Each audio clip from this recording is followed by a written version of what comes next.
పద్మావతి అమ్మవారితో అలమేల్మంగ అమ్మవారితో జరుగుతున్నటువంటి ఈ కళ్యాణం, అందున శుక్రవారం పంచమీ తిథి. ఏమిటి శుక్రవారం పంచమీ తిథి అంటే, తిరుచానూరు క్షేత్రంలో పద్మ సరోవరంలో అమ్మవారు ఆవిర్భవించింది కూడా శుక్రవారం నాడే, పంచమీ తిథి రోజునే. అటువంటి రోజున అమ్మవారికి స్వామివారికి జరుగుతున్నటువంటి ఈ కళ్యాణంలో పాంచరాత్ర ఆగమ కైంకర్య పరులు కన్యాదానాన్ని జరిపిస్తున్నారు. అక్కడ మనం దర్శిస్తే అమ్మవారి దక్షిణహస్తానికి ఒక చామంతి పూల మాలను ఇచ్చారు. అంటే అమ్మవారు దాన్ని పట్టుకొని ఉన్నారు, స్వీకరించారు. ఆ మాల దగ్గర నుంచి స్వామివారి చేతికి ఆ పూలమాలని కలిపారు. అందరూ భక్తితో దర్శిస్తే పాంచరాత్ర ఆగమంలో ఉండేటువంటి విశేషం ఇదే కన్యాదానం. అందులో సాలంకృత కన్యాదానంగా చేస్తున్నారు. అమ్మవారు భరణ భూషితురాలయ్యింది. అంటే తల నుంచి సాలంకృతం అంటే ఏమిటి?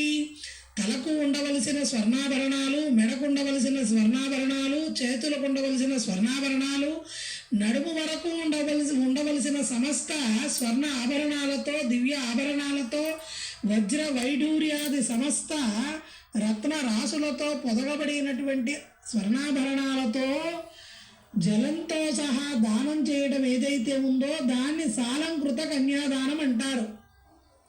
అందువల్లే అంత చక్కగా ఆ తల్లి అలంకరించుకొని స్వామివారి యొక్క కళ్యాణంలో పెళ్లి కుమార్తెగా బాసిల్లుతూ చిరునవ్వులు చిందిస్తోంది. చూడండి, అలమేలుమంగ అమ్మవారు స్వతసిద్ధంగా మహాసౌందర్యవతి, జగదేక సౌభాగ్యవతి. ఆ తల్లి పెద్ద ముత్తైదువ. ఆమె దివ్యమంగళ శరీరం నుంచి వెలువడేటువంటి సువాసనలు ఇప్పుడు ఆ తిరుచానూరు క్షేత్రం అంతా కూడా వెల్లివిరుస్తూ ఉంటాయి. భక్తులందరికీ ఇది అనుభవమే. ఆ తల్లి చెక్కిళ్ళు అద్దాల కంటే అపురూపంగా ఉంటాయిట.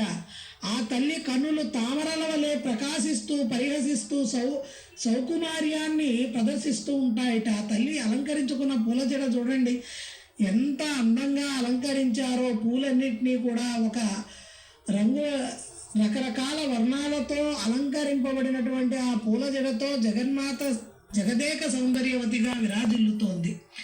బంగారు దగదగలను మించిన ఆమె శరీర కాంతిపై మరలా తల్లి బంగారు ఆభరణాలు అసలు ధరించవలసిన అవసరం లేదు అమ్మవారికి. కానీ ఎందుకు ఆవిడే బంగారం కదా, మరి ఎందుకని ధరించింది? ఇది సాలంకృత కన్యాదానం. ధర్మాన్ని ఆచరించేటువంటి దంపతులు, ఆది దంపతులు వాళ్ళు. అటువంటి తల్లి నిగనిగలాడుతున్నటువంటి కేశపాశం పైన చక్కటి పూలజడను ధరించి